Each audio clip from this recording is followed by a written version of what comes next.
Hey everyone, it's Mark. This is my recap for Pokémon Journeys episode 49, Chloe and the Very Mysterious Eevee. This was the 1134th episode of the Pokémon anime, and we finally got to see Chloe become a Pokémon trainer. This episode brought up a lot of interesting talking points and small details, so let's break it down. So for some reason, Go is headed back to school with Chloe, but I'm just glad Sobble is back. Cut to this very modern looking building, and we see that Eevee, as well as every evolution, lives there. We focus specifically on this Eevee who tries to copy a few of the evolutions, but, well, fails adorably. Eevee gets taken inside by some scientists, and wait, hold on a second. This random scientist was one of the people who tried to battle Lugia in the second episode of Pokémon Journeys. Apparently, this place is called the Eevee Evolution Laboratory, so I guess that makes sense that this person would have an evolution. Taking a step back, I was confused at why there was suddenly this huge research facility in Vermilion City focused on Eevee evolutions. After thinking about it some more, I guess this kind of research makes sense since new evolutions keep getting discovered. The current number of possible evolutions is 8, but there could also be more. With that being said, it seems like this Eevee is incapable of evolving, and even touching an evolutionary stone isn't enough to get it to evolve, which confuses the scientists as well as Eevee herself. It is a female Eevee, by the way. You can tell by its tail having a heart-shaped pattern to it. That's a gender difference that was added in Let's Go Eevee and then in Generation 8. Back to Go and Chloe, and they're conveniently talking about whether or not Chloe is ever going to catch a Pokemon. She brings up how she doesn't think she has to be a Pokemon trainer just because she's the daughter of a professor, and says that she'll decide her own path. That's cool and all, but are we gonna get any explanation as to why Go is suddenly going to school today? Oh, here we go. Go and Chloe's teacher shows up, and Go says that he promised to show up to school on days when there's a test. Okay, that's kinda weird. I don't know what Go could possibly still have to get tested on in school. I feel like he should just show up, show his Pokedex, which includes having captured Eternatus, and any teacher would be like, yeah, okay, here's your degree right now. Then again, I guess I'm not sure whether this school is actually Pokemon specific or not, so maybe Go's experience as a trainer and research fellow have nothing to do with whatever he's supposed to be learning about in school. Go gets told to leave his Pokemon in the park while he goes to class, and unsurprisingly, Sobble is overwhelmed by being left on its own with so many unfamiliar Pokemon, so Go just tells Cinderace to deal with it and runs off while Sobble starts crying. And guess who else is here? That's right, Team Rocket just so happens to target all the school's Pokemon. I mean, it's not like they're based in Vermilion City or anything like that, so it's totally reasonable that they just discovered this place today. Yeah, a couple of things in this episode were a little too on the nose for my liking, this being one of them. Back to the Eevee Evolution Lab, and the Eevee we saw earlier notices Yamper, and it goes outside and starts copying it, and quickly goes friendly with it. Just like we saw with the evolutions earlier, we can tell that this Eevee likes to copy others. I think we can assume that one of Eevee's moves is Copycat. Here come some of the Eevee researchers to ruin the fun, and they start chasing after Eevee with a net. Yamper assumes they have bad intentions, and I mean, fair assumption, they're running like lunatics with a net. I don't see why they couldn't have just calmly walked up and asked Eevee to come back to the lab. That probably would have been a lot easier. Yamper isn't just roaming around by itself today either. It was supposed to be going on a walk with Ash and Pikachu, but now they've got in on this chase as well. The Pokemon conveniently come to a stop at the school where Yamper recognizes Chloe's scent. The scientists catch up with them, so they run inside the school grounds to try and get away. Inside, everyone is taking their test when Chloe notices Yamper outside and she freaks out, which is somehow enough for her teacher to allow her to leave the classroom. I'll leave it up to your guys' imagination why a teacher would let a girl who seems so flustered, having some kind of emergency, just leave the room during the middle of a test. Yamper takes her to where Eevee is hiding, and what is going on here? Chloe quickly realizes why Eevee is hiding and runs off in order to protect it. Go must either be done with his test or he had his phone out in class since he finds his way over to Chloe after she called him. She fills him in on the sketchy people chasing Eevee, and yeah, they are some adults running around and hiding in the bushes of a kid's school. I think Go is in the right when he says they look suspicious.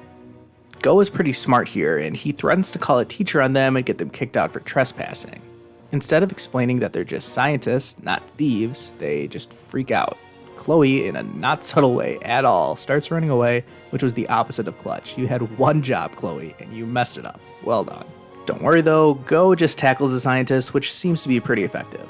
Meanwhile, Team Rocket are unnecessarily dressed up as school kids and are in the middle of stealing all of the unattended Pokemon. But of course, Ash notices and comes in to save the day, and after we get one of the most unsettling images I've seen in a while, what a creepy smile. Team Rocket as school kids is not something I want to see ever again. They have that smile on their face for a reason though, and that's because Ash is running right into their pitfall trap they made for him. Been a while since Ash has fallen into one of these, but they're still very effective. Everyone else shows up to the party, and just as the scientists are finally going to explain themselves, Ash alerts them from the bottom of the hole he's in that Team Rocket are trying to steal all of the school's Pokemon, and it's time for a battle. Well, it would be, but the Rocket Prize Master is not working today. Hopefully it stays that way permanently. So instead we get Peliper versus Yamper, since those are the only two Pokemon available. Well, until Eevee steps in too, and it uses Copycat to match Yamper's Spark, and this completely annihilates Peliper, and after Pikachu sends Team Rocket blasting off again with a Thunderbolt, everyone is safe once again. Cut to later that day at the Cerise laboratory, where everyone apologizes for the misunderstanding from earlier, and the Eevee evolution scientists take back Eevee. But of course, that's not how the episode is going to end, is it? Time basically stands still as Eevee reflects on everything that happened to it today, and it knows it can't leave Chloe, so it escapes the scientists again and jumps into her arms. They're told about how this Eevee won't evolve, and speculate that maybe it has something to do with its genes, or that it's hesitant and unable to decide what path it should take. Okay, I thought this was a huge reach.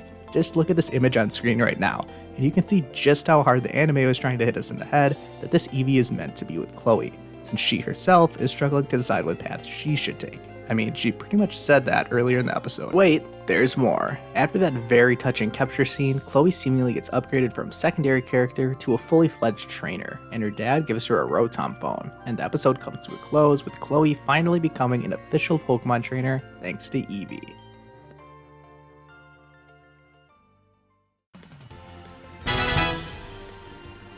I'm giving this episode a 6 out of 10 rating.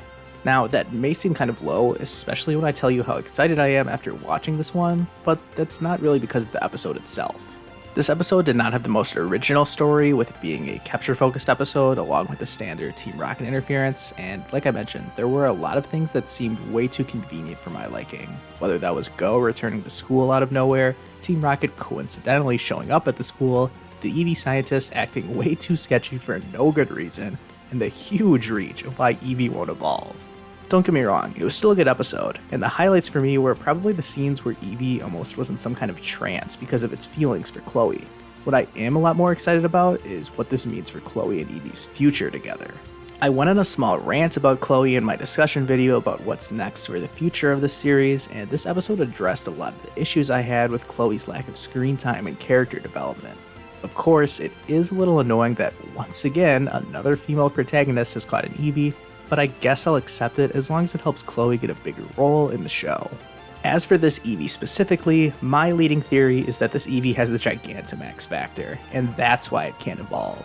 It would make sense that this Kanto-based lab would be unfamiliar with the fact that all Pikachu, Meowth, and Eevee that are capable of Gigantamaxing cannot evolve, since most of the Pokemon world is pretty unfamiliar with the details about Dynamax and Gigantamax. However, we don't know for sure if this is the case. First of all, it would be a complete retcon of their characters to say that the reason Pikachu or Meowth have never evolved is because they each had the Gigantamax factor. I mean, we do know that they can both Gigantamax, but we don't necessarily know for sure that they cannot evolve as a result of that. Pikachu has obviously avoided any and all contact with the Thunderstone because it doesn't want to evolve, but it's not like we saw with Eevee in this episode that even touching a Thunderstone didn't actually succeed in making it evolve. I wonder if Pikachu did touch a Thunderstone if it would have any effect. Additionally, even though I think it was the cheesiest thing ever to say that this Eevee is indecisive and that's why it can't evolve, it would align perfectly with Chloe's story arc, I guess. It would be great storytelling if by the end of the series, Chloe does figure out the path she wants to take in life, and this could coincide with her Eevee choosing its own path and evolving. I mean, who knows, maybe there will be a new evolution in Generation 9, and Chloe's Eevee will be the first ever Ghosteon, or whatever it may be. Hopefully they come up with something more creative than that. I'm really curious to hear what you guys think about this. Let me know in the comments if you think Eevee will eventually evolve, or will it eventually Gigantamax, or will it do both? I guess I could see a world where the path it chooses is to stay unevolved, and that could relate to what Chloe decided to do with her life, but whatever does end up happening, I'm just excited it's going to lead to more character development for Chloe. Speaking of which, it looks like Chloe may actually be joining Ash and Go on their adventures now, at least if the preview for the next episode is any indication, and it looks like we've got another fossil-focused episode. After that Aerodactyl episode that the anime has seemingly forgotten about by not mentioning or showing Go's Aerodactyl once since then, it's going to be time for the Galar region's fossil Pokemon to make their appearance. I have absolutely no idea what's going to happen in this episode, and if any of these fossil Pokemon are going to end up getting caught by anyone. However, it is just cool to see Chloe traveling with Ash and Go, and hopefully that becomes somewhat of the norm from now on. Who needs school anyways, right? If it works for Go to just skip school, then it'll work for Chloe as well. The downside is, this new episode isn't coming out until January 8th. Yeah, bummer. In the meantime, I've got some other video ideas to bring to you guys, such as my next video, which